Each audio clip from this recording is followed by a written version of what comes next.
Hi all welcome back to Anita vlogs. ನೀವು ಇನ್ನೂ ನಮ್ಮ ಚಾನಲ್ನ ಸಬ್ಸ್ಕ್ರೈಬ್ ಮಾಡಿದ್ರೆ ಈ ಕೂಡಲೇ ಸಬ್ಸ್ಕ್ರೈಬ್ ಮಾಡಿ. ನಾವಿವತ್ತು ಹುರುಳಿಕಾಳನ್ನ ಉಪಯೋಗಿಸಿ ಬಸ್ಸಾರು ಮಾಡೋದು ಹೇಗೆ ಅಂತ ತಿಳಿಯೋಣ. ಈ ಬಸ್ಸಾರಂತೂ ತುಂಬ ರುಚಿಯಾಗಿರುತ್ತೆ. ಮುದ್ದೆ ಜೊತೆ ಅನ್ನ ಜೊತೆ ತಿನ್ಬೋದು. ಬಸ್ಸಾರು ಎಷ್ಟು ರುಚಿ ಇರುತ್ತೆ ಅಂದರೆ ಒಂದು ಸಲ ತಿಂದವರು ಮತ್ತೆ ಮತ್ತೆ ತಿನ್ನಬೇಕು ಅಂತ ಅನಿಸ್ತಾ ಇರುತ್ತೆ, ಅಷ್ಟು ರುಚಿಯಾಗಿರುತ್ತೆ. ಈ ಹುರುಳಿಕಾಳನ್ನ ತೊಳೆದು ಒಂದು ಕುಕ್ಕರಲ್ಲಿ ಸ್ವಲ್ಪ ನೀರಿಟ್ಟು ಅದಕ್ಕೆ ಸ್ವಲ್ಪ ಎಣ್ಣೆ ಹಾಕಿ ನಂತರದಲ್ಲಿ ಒಂದೆರಡು ಚಿಟಿಕೆಯಷ್ಟು ಅರಿಶಿನ ಹಾಕಿ ಸ್ವಲ್ಪ ಕಲ್ಲುಪ್ಪನ್ನ ಸೇರಿಸಿ ನೀರನ್ನ ಕಾದ್ಮೇಲೆ ಹುರುಳಿಕಾಳನ್ನ ಹಾಕಬೇಕು. ಯಾಕಂದರೆ ಕಟ್ಟು ಚೆನ್ನಾಗಿ ಬಿಡುತ್ತೆ. ತಣ್ಣೀರಿಗೇ ಹುರುಳಿಕಾಳನ್ನ ಹಾಕಬಾರ್ದು. ನೀರು ಕಾದಿದೆ, ಅದಕ್ಕೆ ಎಣ್ಣೆ ಅರಿಶಿನ ಹುರುಳಿಕಾಳು ಹಾಕಿ ಸ್ವಲ್ಪ ಉಪ್ಪು ಹಾಕಿ ಕುಕ್ಕರಲ್ಲಿ ಒಂದು 6ರಿಂದ 7 ವಿಷಲ್ ಬಾರಿಸ್ಬೇಕು. ಬರೀ ಹುರುಳಿಕಾಳು ಒಂದೇ ಅಂತ ಏನಿಲ್ಲ, ಎಲ್ಲ ರೀತಿ ಒಣಕಾಳುಗಳನ್ನೂ ಹಾಕಿ ಮಾಡ್ಬೋದು. ನೋಡಿ, ಈ ಬಸ್ಸಾರಿಗೆ ನಾನು ಮಾಡ್ತಾಯಿರೋಂಥ ಸಾರು ಸುಮಾರು ಒಂದು 8ರಿಂದ 10 ಜನದಷ್ಟು ಊಟ ಮಾಡ್ಬೋದು, ಅಷ್ಟು ಸಾಂಬಾರು ಮಾಡ್ತಾಯಿದ್ದೀನಿ. ಇದಕ್ಕೆ ಒಂದು ಈರುಳ್ಳಿ ಮತ್ತು ಒಂದು ಬೆಳ್ಳುಳ್ಳಿ ಈ ರೀತಿ ಸುಟ್ಕೊಬೇಕು ಸ್ಟವ್ ಮೇಲೆ. ಇದಕ್ಕೆ ಸ್ವಲ್ಪ ಹುಣಸೆ ಹಣ್ಣನ್ನು ನೀರಲ್ಲಿ ಸ್ವಲ್ಪ ನೆನೆಸ್ಕೊಳ್ಳೋಣ, ಒಂದು ನಿಂಬೆಹಣ್ಣು ಗಾತ್ರದಷ್ಟು. ಗೊತ್ತಾಗಲಿಲ್ಲ ಅಂದರೆ ಸ್ವಲ್ಪ ನೆನೆಸ್ಕೊಳ್ಳಿ, ರುಚಿ ನೋಡ್ಕೊಂಡು ಮತ್ತೆ ಹುಳಿನ ಹಾಕ್ಬೋದು. ಇಲ್ಲಿ ಈರುಳ್ಳಿ ಮತ್ತು ಬೆಳ್ಳುಳ್ಳಿನ ಗ್ಯಾಸ್ ಸ್ಟವ್ ಮೇಲೆ ಇಟ್ಟು ಚೆನ್ನಾಗಿ ಬೇಯಿಸ್ಕೊಂಡಿದ್ದೀನಿ, ಈ ರೀತಿ ಸುಟ್ಕೊಂಡಿದ್ದೀನಿ. ನೋಡಿ, ಈ ಬಸ್ಸಾರು ರುಬ್ಬಕ್ಕೆ ತೆಂಗಿನಕಾಯಿ, ಸುಟ್ಟು ಈರುಳ್ಳಿ, ಸುಟ್ಟು ಬೆಳ್ಳುಳ್ಳಿ, ಸ್ವಲ್ಪ ಹಸಿ ಈರುಳ್ಳಿ, ಬೆಳ್ಳುಳ್ಳಿ, ಜೀರಿಗೆ ಮತ್ತು ಮೆಣಸು, ಟೊಮೊಟೊ. ನೋಡಿ, ತೊಗೊಂಡಂಥ ಕಾಯಿ, ಸುಟ್ಟಿರುಳ್ಳಿ, ಸುಟ್ಟು ಬೆಳ್ಳುಳ್ಳಿ, ಇದು ನಾವು ಹಾಕ್ತಿರೋಂಥ ಪುಡಿ ಸಾಂಬಾರು ಪೌಡ್ರು. ನಮ್ಮ ಲಾಸ್ಟ್ ವಿಡಿಯೋಗಳಲ್ಲಿ ನಾನು ಸಾಂಬಾರು ಪೌಡ್ರ್ ಮಾಡೋದು ಹೇಗೆ ಅಂತ ತಿಳಿಸಿದ್ದೀನಿ. ಆ ಸಾಂಬಾರು ಪೌಡ್ರನ್ನ ಹಾಕ್ತಾಯಿರೋದು. ನೋಡಿ, ಹುರುಳಿಕಾಳೆಲ್ಲ ಚೆನ್ನಾಗಿ ಬೆಂದಿದೆ. ಸ್ವಲ್ಪ ಕಾಳನ್ನು ಕೂಡ ರುಬ್ಕೋಬೇಕು. ನೋಡಿ, ಒಂದು ಸೌಟಷ್ಟು ಹಾಕಿಲ್ಲ, ನಾನು ಒಂದು 3/4 ಸೌಟಷ್ಟು ಕಾಳನ್ನ ಹಾಕಿ ರುಬ್ಕೊತೀನಿ. ನೋಡಿ, ಕಾಯಿ, ಸುಟ್ಟಿರುಳ್ಳಿ, ಸುಟ್ಟು ಬೆಳ್ಳುಳ್ಳಿ ಎಲ್ಲನೂ ರುಬ್ಕೊಂಡಿದ್ದೀವಿ. ಈಗ ಹುರುಳಿಕಾಳನ್ನ ಹಾಕಿ ರುಬ್ಕೊತಾಯಿದ್ದೀನಿ. ಹುರುಳಿಕಾಳು ಜೊತೆಗೆ ಸ್ವಲ್ಪ ಕೊತ್ತಂಬರಿ ಸೊಪ್ಪು, ಟೊಮೊಟೊ ಹಣ್ಣು ಕೂಡ ಹಾಕಿ ನುಣ್ಣಗೆ ರುಬ್ಕೊಳ್ಳೋಣ. ಟೊಮೊಟೊ ನಾನು ಒಂದೇ ಒಂದು ಹಾಕಿರೋದು. ನಾನು ಮಾಡ್ತಾರಂಥ ಸಾಂಬಾರು ಸುಮಾರು ಒಂದು 8ರಿಂದ 10 ಜನದಷ್ಟು ಊಟ ಮಾಡ್ಬೋದು. ಸಾಂಬಾರು ಮಾತ್ರ ತುಂಬ ರುಚಿಯಾಗಿರುತ್ತೆ. ನಮ್ಮ ಮೈಸೂರು ಶೈಲಿಯ ಬಸ್ಸಾರು. ನೋಡಿ, ಸಾಂಬಾರು ಒಗ್ಗರಣೆಗೆ ಜಜ್ಜಿದಂಥ ಬೆಳ್ಳುಳ್ಳಿ, ಈರುಳ್ಳಿ, ಒಣಮೆಣ್ಸಿನ್ಕಾಯಿ, ಕರಿಬೇವು ಮತ್ತು ಸ್ವಲ್ಪ ಕೊತ್ತಂಬರಿ ಸೊಪ್ಪನ್ನ ಸಾರು ಕುದಿಯುವಾಗ ಹಾಕೋಣ. ಒಲೆ ಮೇಲೆ ಒಂದು ಪಾತ್ರೆ ಇಟ್ಟು ಅದಕ್ಕೆ ಸ್ವಲ್ಪ ಎಣ್ಣೆ ಹಾಕಿ ಸಾಸಿವೆ ಹಾಕಿ ಜಜ್ಜಿದಂಥ ಬೆಳ್ಳುಳ್ಳಿ, ಒಣಮೆಣ್ಸಿನ್ಕಾಯಿ, ಈರುಳ್ಳಿ, ಕರಿಬೇವು ಎಲ್ಲನೂ ಒಗ್ಗರಣೆಗೆ ಹಾಕೋಣ.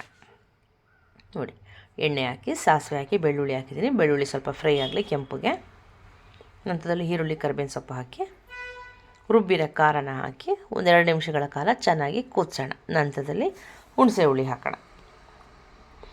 ನಾವು ಮಾಡ್ತಾಯಿರೋಂಥ ಸಾಂಬಾರು ತುಂಬ ರುಚಿಯಾಗಿರುತ್ತೆ. ನೀವು ಮಾಡಿ ನೋಡಿ ನನಗೆ ಕಮೆಂಟ್ ಮಾಡಿ ಸಾಂಬಾರು ಹೇಗಿತ್ತು ಅಂತ. ನೋಡಿ, ರುಬ್ಬಿದಂಥ ಖಾರನೆಲ್ಲ ಪಾತ್ರೆಗೆ ಹಾಕಿ ಕುದಿಸ್ತಾ ಇದ್ದೀವಿ. ಈಗ ಇದಕ್ಕೆ ಹುಣಸೆ ಹುಳಿ ಬಿಡೋಣ. ಒಂದು ನಿಂಬೆಹಣ್ಣು ಗಾತ್ರದಷ್ಟು ಹುಣಸೆ ಹುಳಿ. ಇಷ್ಟನ್ನು ಬಿಡಬೇಕು ಅಂತ ಏನಿಲ್ಲ, ನಿಮ್ಗೆ ಎಷ್ಟು ಬೇಕಷ್ಟು ಬಿಟ್ಕೊಳ್ಳಿ. ರುಚಿ ನೋಡಿ, ಮತ್ತೆ ಸ್ವಲ್ಪ ಹುಳಿ ಬೇಕು ಅಂತಂದರೆ ಮತ್ತೆ ಹುಳಿನ ಒಂದು ಸ್ವಲ್ಪ ಸೇರಿಸ್ಕೊಬೋದು, ಏನು ತೊಂದರೆ ಇಲ್ಲ. ಈ ಸಾಂಬಾರಿಗೆ ಯಾವುದೇ ರೀತಿ ನೀರು ಹಾಕೋದು ಬೇಡ. ನಾವು ಹುರುಳಿ ಕಟ್ಟನ್ನೇ ನಾವು ಬೇಯಿಸಿದ್ವಲ್ಲ, ಆ ಹುರುಳಿ ಕಟ್ಟನ್ನೇ ಹಾಕೋಣ ಸಾಂಬಾರಿಗೆ. ನಾವು ಬರೀ ಹುರುಳಿಕಾಳು ಹಾಕಬೇಕು ಅಂತಲೇ ಏನಿಲ್ಲ. ಒಣವರೆಕಾಳು, ಕಡಲೆಕಾಳು, ತೊಗರಿಕಾಳು. ಆದರೆ ಈ ಹುರುಳಿಕಾಳನ್ನ ರಾತ್ರಿ ಹೊತ್ತೇ ನೆನೆಸೋದು ಬೇಡ, ಅದನ್ನ ಕುಕ್ಕರ್ಗೆ ಹಾಕಿ ಕೂಗಿಸ್ಕೊಬೋದು. ಆದರೆ ನಾವು ಬೇರೆ ಥರ ಕಾಳುಗಳು ಹಾಕ್ತೀನಿ, ಒಣವರೆಕಾಳು, ಕಡಲೆಕಾಳು, ಆ ಕಾಳುಗಳನ್ನೆಲ್ಲ ರಾತ್ರಿ ನೆನೆಸಿ ಕುಕ್ಕರ್ಗೆ ಹಾಕಿ ಬೆಳಗ್ಗೆ ಒಂದು ಬೇಯಿಸ್ಬೋದು. ನೋಡಿ, ಉಪ್ಪು ಹಾಕಾಯಿತು. ಇವಾಗ ಸಾಂಬಾರು ಕುದೀತಾ ಇದೆ, ಸ್ವಲ್ಪ ಕೊತ್ತಂಬರಿ ಸೊಪ್ಪು ಕೂಡ ಹಾಕೋಣ. ಈ ಸಾಂಬಾರನ್ನ ಇವತ್ತು ಮಾಡಿ ತಿನ್ನೋದಕ್ಕಿಂತ ನಾಳೆ ತಂಗಳಾದಾಗಂತೂ ಇನ್ನೂ ಅಷ್ಟು ರುಚಿಯಾಗಿರುತ್ತೆ. ಬಿಸಿ ಬಿಸಿ ಅನ್ನಕ್ಕೆ ತುಪ್ಪ ಹಾಕ್ಕೊಂಡು ತಿಂತಾಯಿದ್ರೆ ತುಪ್ಪ ಹಾಕ್ಕೊಂಡು ತಿಂತಾಯಿರೋಂತೂ ಅಷ್ಟು ಚೆನ್ನಾಗಿರುತ್ತೆ. ನಮ್ಮ ತಂದೆಗಂತೂ ಈ ಸಾಂಬಾರು ಹುರುಳಿಕಾಳು ಬಸ್ಸಾಂಬಾರು ಅಂದರೆ ತುಂಬ ಫೇವ್ರೆಟ್ಟು. ಬೇಕಾದ್ರೆ ಅವ್ರು 1 ದಿನ ಅಲ್ಲ, 2 ದಿನ ಅಲ್ಲ, 3 ದಿನ ಆದರೂ ಈ ಸಾಂಬಾರನ್ನ ಕುದಿಸಿ ತಿನ್ನೋರು. ಈಗ ಕಾಳನ್ನ ಒಗ್ಗರಣೆ ಮಾಡೋದು. ಈ ಕಾಳು ಒಗ್ಗರಣೆಗೆ ಒಂದು ವಿಶೇಷ ತೋರಿಸ್ತೀನಿ ನೋಡಿ, ತುಂಬ ರುಚಿ ಇರುತ್ತೆ. ಕಾಳಂತೂ ಅಷ್ಟು ರುಚಿ ಇರುತ್ತೆ. ಈ ಕಾಳು ಒಗ್ಗರಣೆಗೆ ಜಜ್ಜಿದ ಬೆಳ್ಳುಳ್ಳಿ, ಒಣಮೆಣ್ಸಿನ್ಕಾಯಿ, ಈರುಳ್ಳಿ, ಇದೇನಪ್ಪ ಬಟ್ಲಲ್ಲಿ ಅಂದರೆ ನಾವು ರುಬ್ಬಿದಂಥ ಸ್ವಲ್ಪ ಖಾರನ ತೆಗೆದಿಟ್ಕೊಂಡಿದೆ. ಕಾಳು ರುಚಿ ಬರಬೇಕು ಅಂತಂದರೆ ಸ್ವಲ್ಪ ನಾವು ರುಬ್ಬಿರ್ತೀವಲ್ಲ ಖಾರನ, ನಮಗೆ ಕಾಳಿಗೆ ತಕ್ಕನಾಗಿ ಎಷ್ಟು ಕಾಳಿರುತ್ತೆ ಅಷ್ಟು ಕಾಳನ್ನ ನೋಡಿಕೊಂಡು ನಾವು ಖಾರನ ತೆಗೆದು ಮಾಡ್ಕೊಳ್ಳೋದು. ಈಗ ಇದಕ್ಕೂ ಅಷ್ಟೇ ಒಗ್ಗರಣೆಗೆ ಒಲೆ ಮೇಲೆ ಒಂದು ಪಾತ್ರೆ ಇಟ್ಟು ಎಣ್ಣೆ ಹಾಕಿ ಬೆಳ್ಳುಳ್ಳಿ ಹಾಕಿ ಒಣಮೆಣ್ಸಿನ್ಕಾಯಿ, ಈರುಳ್ಳಿ, ಕರಿಬೇವು ಒಗ್ಗರಣೆನ ಮಾಡ್ಕೊಳ್ಳೋಣ. ನೋಡಿ, ಸ್ವಲ್ಪ ಫ್ರೈ ಆಗಲಿ.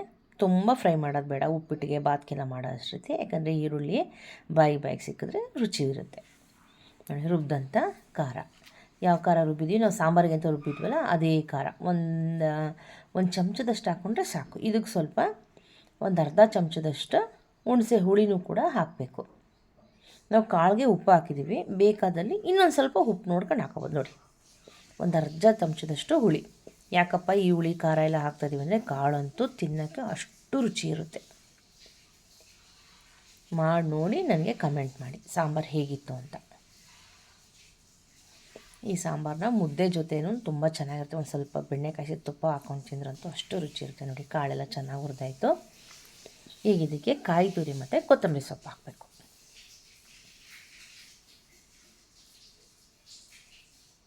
ಸಾಂಬಾರು ಕುದೀತಾ ಇದೆ. ಸಾಂಬಾರು ಸಾಕು ಕುದ್ದಿದ್ದು, ಸ್ಟವ್ನ ಆಫ್ ಮಾಡಿಬಿಡೋಣ. ಈಗ ನಾನು ಮಾಡ್ತಾರಂಥ ಸಾಂಬಾರು ನಮಗೆ ನಮ್ಮಮ್ಮ ಹೇಳ್ಕೊಟ್ಟಿದ್ದು. ನಾನು ಎಷ್ಟು ಅಡುಗೆ ಮಾಡ್ತೀನಿ ಅಷ್ಟು ಅಡುಗೆನೆಲ್ಲ ನನ್ನ ಅಮ್ಮನಿಂದನೇ ಕಲ್ತಿರೋದು. ಸ್ಟವ್ ಆಫ್ ಮಾಡಾಯಿತು, ಸಾಂಬಾರು ರೆಡಿ ಆಯಿತು, ಕಾಳು ಕೂಡ ರೆಡಿಯಾಗಿದೆ. ಅದರೀಗ ಕಾಳಿಗೆ ಕಾಯಿ ತುರಿ ಮತ್ತು ಕೊತ್ತಂಬರಿ ಸೊಪ್ಪು ಹಾಕಬೇಕು.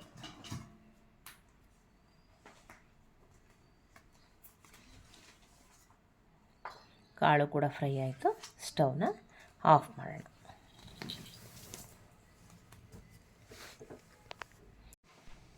ನೋಡಿ, ಇದು ಕಾಯಿ ತುರಿಯೋದು. ಇದು ಸ್ವಲ್ಪ ಮೇಲೇ ಕೂಡ ಇಟ್ಕೊಂಡು ನಾವು ಕಾಯಿ ತುರ್ಕೊಬೋದು. ನೋಡಿ, ತೋರಿಸ್ತೀನಿ.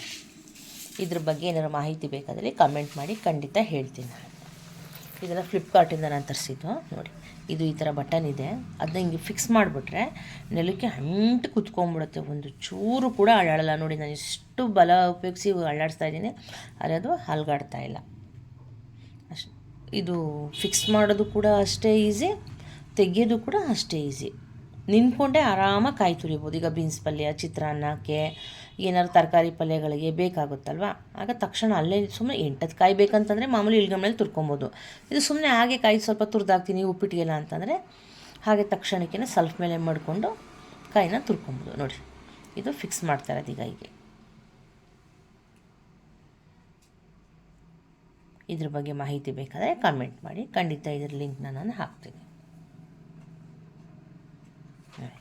ಈಗ ಇದನ್ನು ಈ ರೀತಿ ಸೆಲ್ಫ್ಗೆ ಫಿಕ್ಸ್ ಮಾಡ್ತಾಯಿದ್ದೀನಿ. ನೋಡಿ,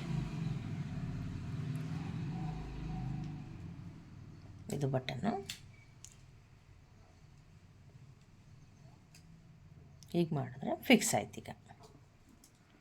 ಈಗ ಆರಾಮ್ ನೋಡಿ, ಒಂದು ಚೂರು ಕೂಡ ಅಲಗಡಲ್ಲ. ನಾವು ತಕ್ಷಣಕ್ಕೆ ಬೇಕಂದರೆ ಅಲ್ಲೇ ಆರಾಮಾಗಿ ತುರ್ಕೊಬೋದು, ಏನು ತೊಂದರೆ ಇಲ್ಲ. ನೋಡಿ, ಈಗ ನೆಲಕ್ಕೆಲ್ಲ ನೆಲಕ್ಕೂ ಕೂಡ ಫಿಕ್ಸ್ ಮಾಡ್ಬೋದು, ಸೆಲ್ಫ್ಗೂ ಕೂಡ ಫಿಕ್ಸ್ ಮಾಡ್ಬೋದು. ಇದನ್ನು ಫಿಕ್ಸ್ ಮಾಡೋದು ಕೂಡ ಅಷ್ಟೇ ಈಸಿ ಇರುತ್ತೆ, ರಿಮೂವ್ ಮಾಡೋದು ಕೂಡ ಅಷ್ಟೇ ಈಸಿ ಇರುತ್ತೆ. ನೋಡಿ, ಕಾಯಿ ತೊಗೊಂಡು ನಿಂತ ಜಾಗದಲ್ಲೇ ಅಲ್ಲೇ ಆರಾಮಾಗಿ ತುರ್ಕೊಂಡ್ಬಿಡ್ಬೋದು.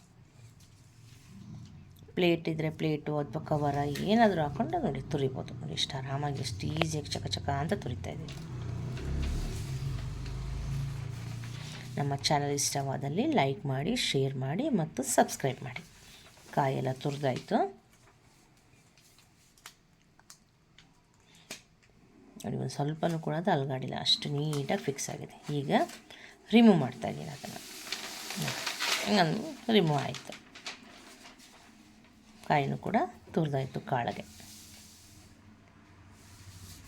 ತುರಿದಿರೋಂಥ ಕಾಯಿ ತುರಿ ಮತ್ತು ಕೊತ್ತಂಬರಿ ಸೊಪ್ಪನ್ನ ಕಾಳಿಗೆ ಸೇರಿಸೋಣ. ಈಗ ನಾವು ಮಾಡಿರೋಂಥ ಹುರುಳಿಕಾಳು ಬಸ್ಸಾರು, ರುಚಿಯಾದ ಹುರುಳಿಕಾಳು ಬಸ್ಸಾರು ಮುದ್ದೆ ಜೊತೆಗೆ ತಿನ್ನೋಕ್ಕೆ ರೆಡಿಯಾಗಿದೆ. ಬಿಸಿ ಬಿಸಿ ಮುದ್ದೆಗೆ ಒಂದು ಸ್ಪೂನಷ್ಟು ತುಪ್ಪ ಹಾಕ್ಕೊಂಡು ತಿಂತಾಯಿದ್ರಂತೂ ಅಷ್ಟು ರುಚಿಯಾಗಿ.